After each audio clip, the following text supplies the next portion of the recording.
That's why it's such a great sport. You know, we're so lucky. I mean, to be involved in this. I mean, just to get a chance to come out here and take this in, and you know, you get goosebumps as you watch these guys come out the track.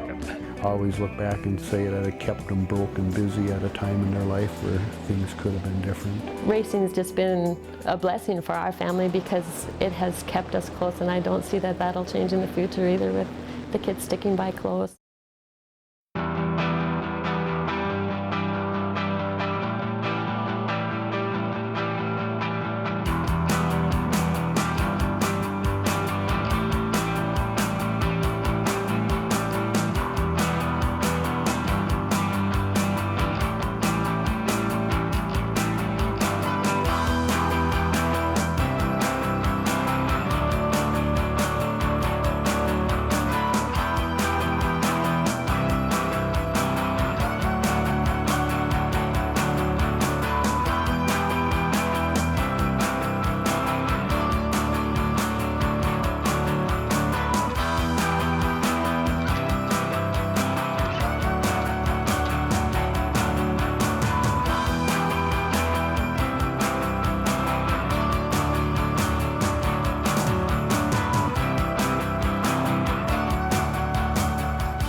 For the Greseth family of Harwood, North Dakota, racing is truly a family affair.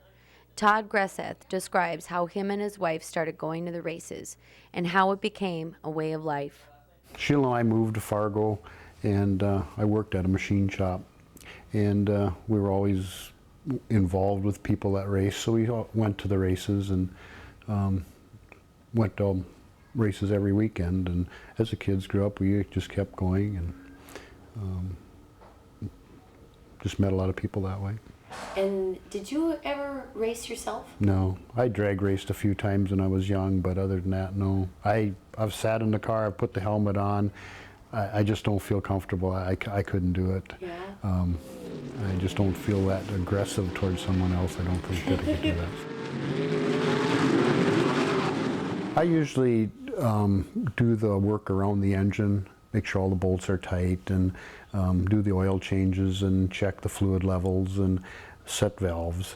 And Michael on this car, he does the suspension work, and I help with changing tires, and then we usually load stuff up.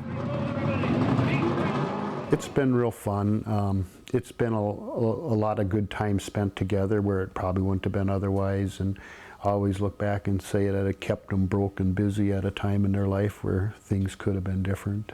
And we've spent a lot of time together. They each fixed up a car in high school, a street car, and we spent a lot of time doing that too.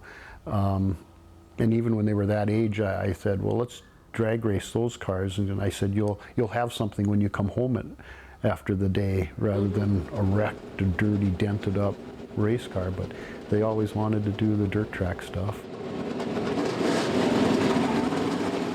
I'm glad we did it this way, and it's been a very good experience. When I first started, there was 15 drivers from Harwood, and Chad Onstead was 16, my brother was 18, so I figured 17 sounded like a good number, and Kevin Nathy was originally 17, and then when he quit, I figured I'd take it over. It was really cool because we'd go race Friday, and then you'd get up Saturday morning, and there's 15 cars, you know, in a community of 600, and everybody's garage doors would be open, and then about noon, everybody'd fire their cars up and time them and stuff like that, and you could hear it all over the community. It was a cool deal. None of us really got into, you know, your basketball, your football, or your hockey. You know, we're more into riding snowmobiles and riding go-karts and stuff like that. Well, there's an ice rink right over here, and we used to run hoses over and water it down and race go-karts after school every day. I've never wanted to quit, but I went to Madison one weekend in a mini mod, and a guy came across the track, and I jumped the front end of his car, and I rolled 3-4 times, and then I came home and I stripped the car down on a Monday night, and I went down to Madison where it was built on a Tuesday, and then I had to go back again on Wednesday and pick it up. And probably the scariest thing I've actually had is when I fell asleep on the way home, and I hit the ditch in the pickup with the race car behind me, and I come back up on the interstate, and I got weeds hanging off the bottom of my pickup. And yeah. Well, you must have been exhausted. Yeah, absolutely. Over 10 years, you know, you'd race between 40 and 80 shows a year, and You get a girlfriend, they love racing the first year, and then the next year you burn them out and they leave and you still got your race car. As growing up, Daddy always took me to the races, and Michael, and then Chad's dad always took him with, and it was just kind of a good time, just families would go out to the races. And then in '96, Dad bought a mini stock for me, and so I went out and had some fun with that. And got a Mod 4 in 99, and then raced that until '06. What happened in '06? Decided we were gonna go for the big one, and started racing early, and it went well, and just continued on, and we won the national championship that year. Awesome. And then that was your last Yeah, year? yeah. And then what happened after that? Well, Did you have your family kind of grew, didn't it? Yeah. At the end of '06, I just kind of made a decision that my wife was pregnant, and we just figured that, now's a good time to quit. It was a good season, and what better time to quit than when you're on top. Like at Ada and Glendon, I help flag there. I'm an assistant flag guy, so it keeps me involved, and it's kind of nice going to the racetrack and getting a paycheck rather than paying to get in, Right. It's one thing where, like, if you're a spectator, you're watching one in particular car, and you always see exactly what happened to that car. But as an official, you're trying to watch 20 cars, and you got 8-10 people watching 20 cars. You're gonna miss some stuff, but hopefully somebody catches it. Racing has just been a blessing for our family because it has kept us close, and I don't see that that'll change in the future either, with the kids sticking by close.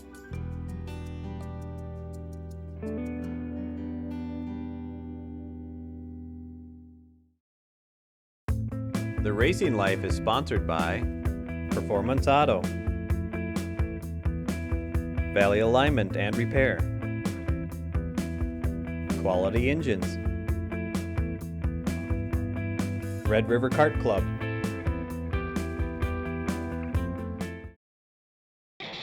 Here is the Racing Life's question of the week.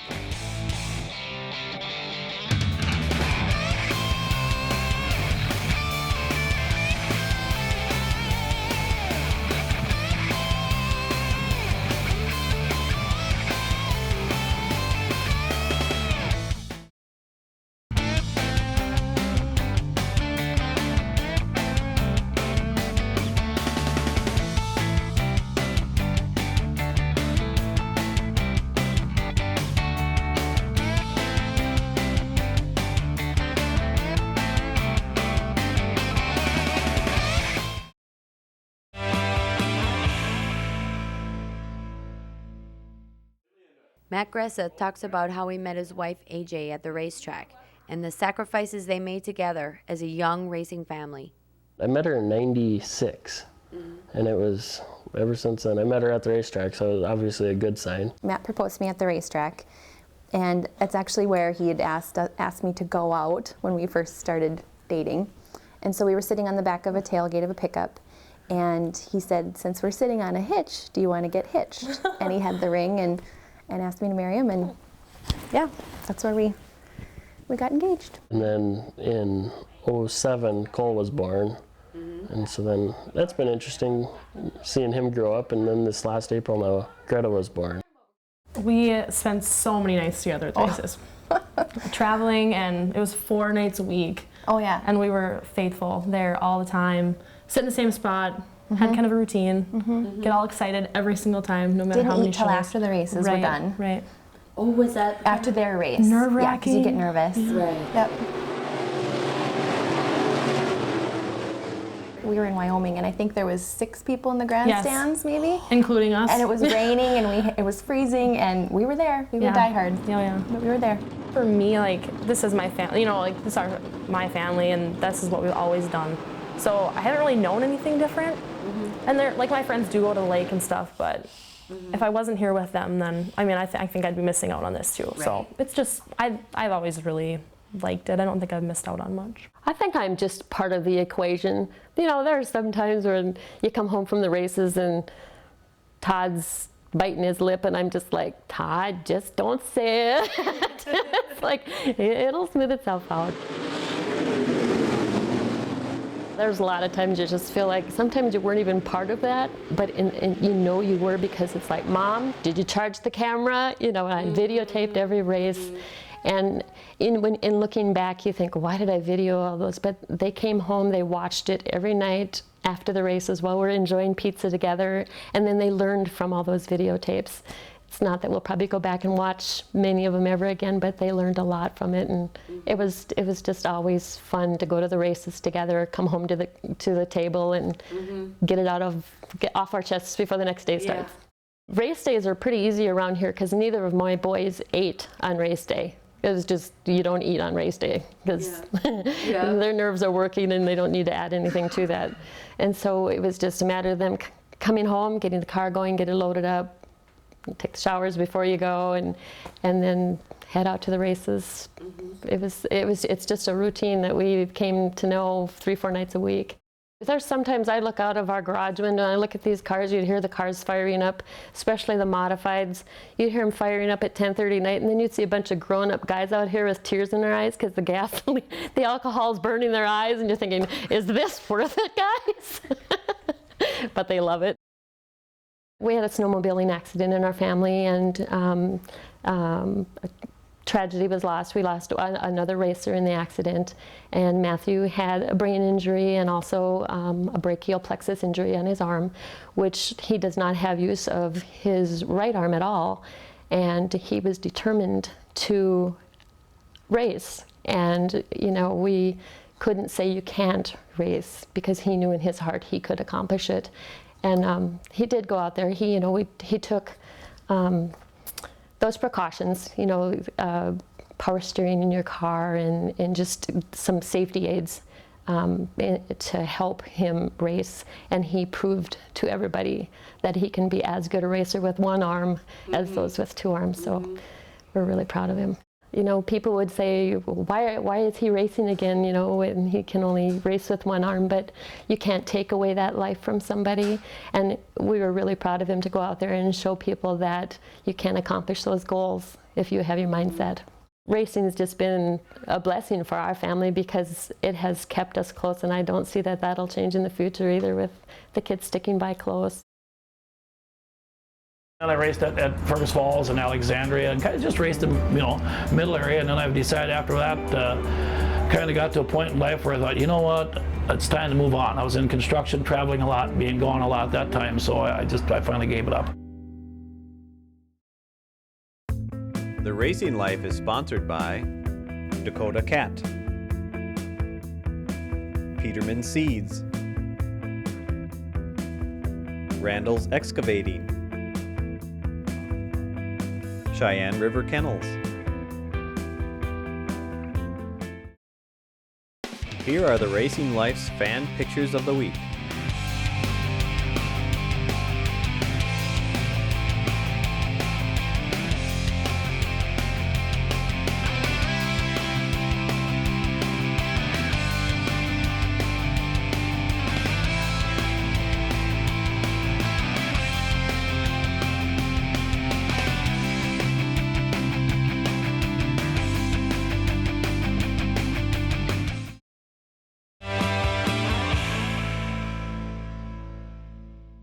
Looks like we're about ready to rock and roll here right now. First heat of the evening on a cool evening as we wrap up our 2010 racing season again. If anybody knows racing, it's Ron Krog of Fergus Falls, Minnesota.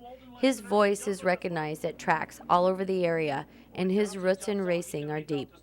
My dad built the racetrack at Fergus Falls back in 1959, Darcy, and I was involved as a young kid there selling tickets, the popcorn, the whole thing.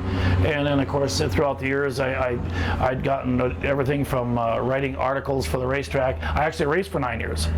And then back in about the mid-'80s, I kind of hung up the racing. I retired, and the Wheatown track was looking for an announcer, so I took that job there, and I started there. And then the guy at Alexandria, his daughter ran for Miss Minnesota, Don Domney. So he stepped aside, and his wife liked golfing more than racing. So then, of course, I've been there ever since. And then a few years ago, Rod Miller, who's just one of my heroes, decided it was time to step aside and get back and spend some time with his family. And the opening came here. So this is my 4th year, I believe, here now, and it's been a real thrill. It's a you know, real honor to get a chance to work up at the Speedway, and of course the others I'm involved with also. All sit back and hang on. Here we go.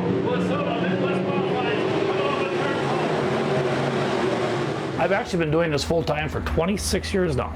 Wow. Since I started at Wheatown, you know, so I guess I got started there, and I think it was 84, 85, and I was actually racing in Alexandria, announcing at Fergus, and then as I sold the race car, then of course I picked up a couple tracks, you know, at that time Fergus Falls and Alexandria, which were really nice enough to give me a start, and then I actually did tracks at Madison, Minnesota, Montevideo, Minnesota, and Wilmer, Minnesota. I was at a lot of southern tracks for a long time, and I was pretty lucky. I got up to Buffalo River in about 2001. I love that place. It's just a real hoot. And then of course the Fergus Falls track just reopened again. All these years of announcing, I'd only been in Fergus a couple of years, the old Wheatown track, and I did fill in for a year or two down there when it was asphalt.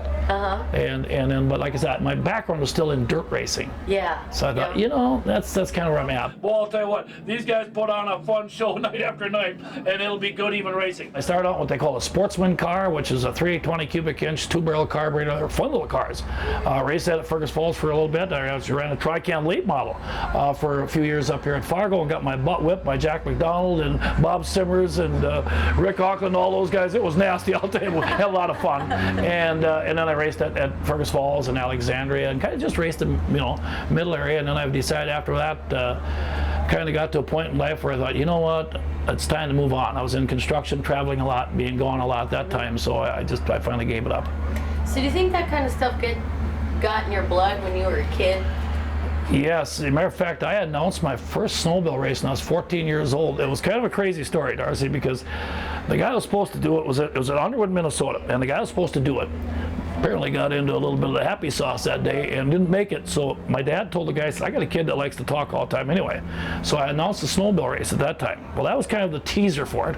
And of course, I always had the hankering to do it. Actually, what I wanted to do was become a radio broadcaster for high school basketball and football, which I love, you know, them kids' sports. And well, that never worked out. And of course, racing is a sport I grew up around. And so, you know, it's kind of the thing I kind of knew the most of. And that's where I've been ever since. That's why it's such a great sport. You know, we're so lucky. I mean, to be involved in this. I mean, just to get a chance to come out here and take this in today. You know, you get goosebumps as you watch these guys come out the track.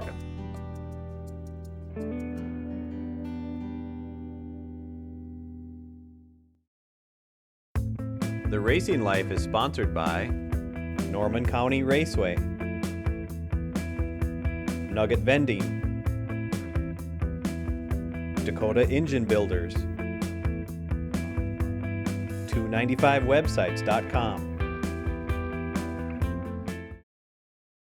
Here is this week's driver factoid.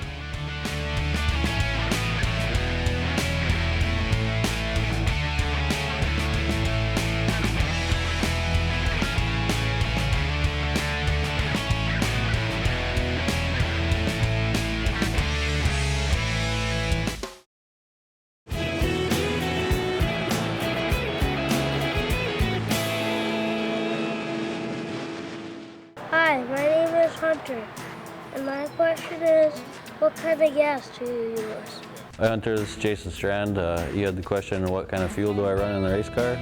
In my Midwest Modified, I run ethanol, E85, the same kind of gas that you can buy right at the pump.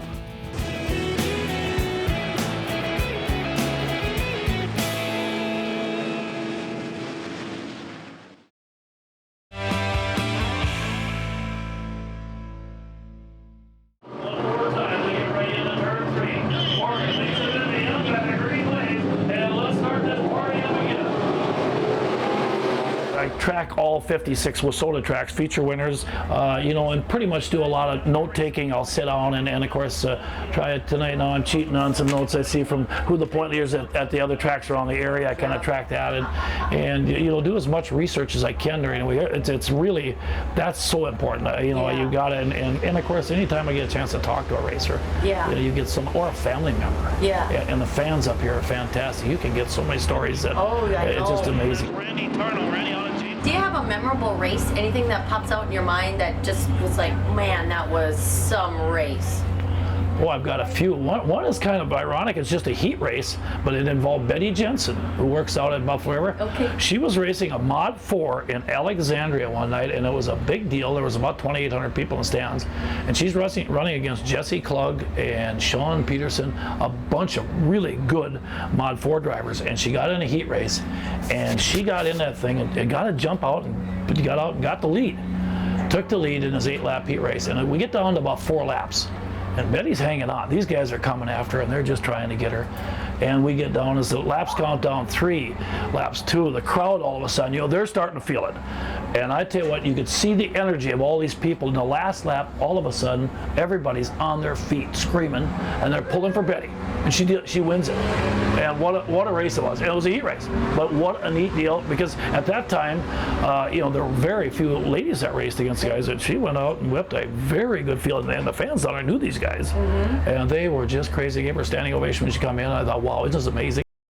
Jason blew last year when we lost Johnny Schultz out here. Jason and his dad Bobby were very good friends with John Schultz, and he had never won a feature, and he won that feature at Buffalo River. And to see those guys embrace and break into tears in victory lane, I mean, it had me in the tower. I'm bawling. I'm thinking, my God, you knew what they'd gone through. The emotions were growing crazy, and just to see the excitement of him win that, I thought, wow, this is it's both ends of it. It is. It's pretty amazing, and that's why it's such a great sport. We're so lucky. I mean, to be involved in this. I mean, just to get a chance to come out here and take this in, and you get goosebumps as you watch these guys come out the track, and the excitement and the sounds of watching the people, and you just feel it's just awesome. You're gonna get married soon, right? No. No, I know what. Go ahead, let's go. That'll be a good one. No, I'm just kidding. It's right here. Yeah. You understand why they're doing it, but at the same time, when you can catch somebody cheating, then it's, it makes it worth it. So. Can somebody get the phone? We're doing an interview out here. Just kidding.